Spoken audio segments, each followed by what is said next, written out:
The War of 1812 had two major characters in the defense of British North America. We had Sir Isaac Brock and Tecumseh. But how we recognize their efforts today differs drastically. Here in Queenston Heights, we have the Brock Monument, dedicated to Sir Isaac Brock. Meanwhile, the monument here in Thamesville for Tecumseh is not nearly as spectacular. However, Tecumseh did play a very crucial role during the War of 1812.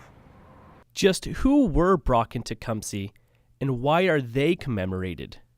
Isaac Brock was a guy who I think was at the right place at the right time. He was a career soldier, had joined the British Army as a teenager and had worked his way up. He was the commander of Detroit, the British forces in Detroit in 1812.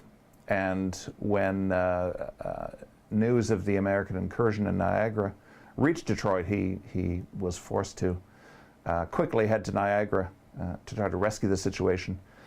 Turned out to be his greatest success on the battlefield, and arguably the first key turning point of the War of 1812, the ability of British regulars, native warriors, local militiamen to stop the American invasion at Queenston.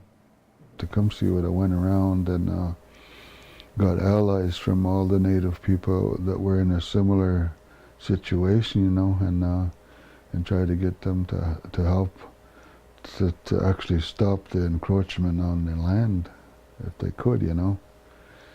And that's basically what he was, you know. He was trying to stick up for all the native people.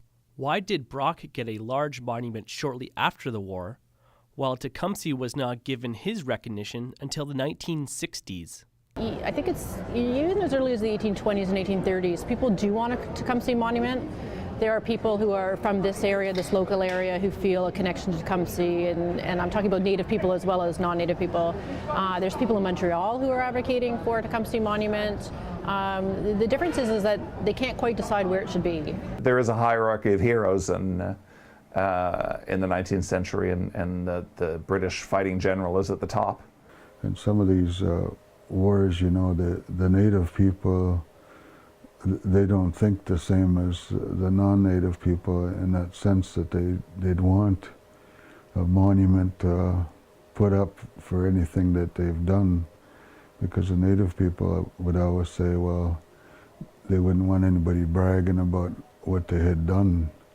Of course, the native people didn't have money, you know, that the government has to do things like that either. Maybe if they had, they would have did something more, you know.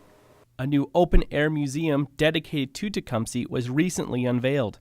Funding for the project is underway in hopes to have the museum open for the 200th anniversary of Tecumseh's death. This is Derrick DeBolster reporting.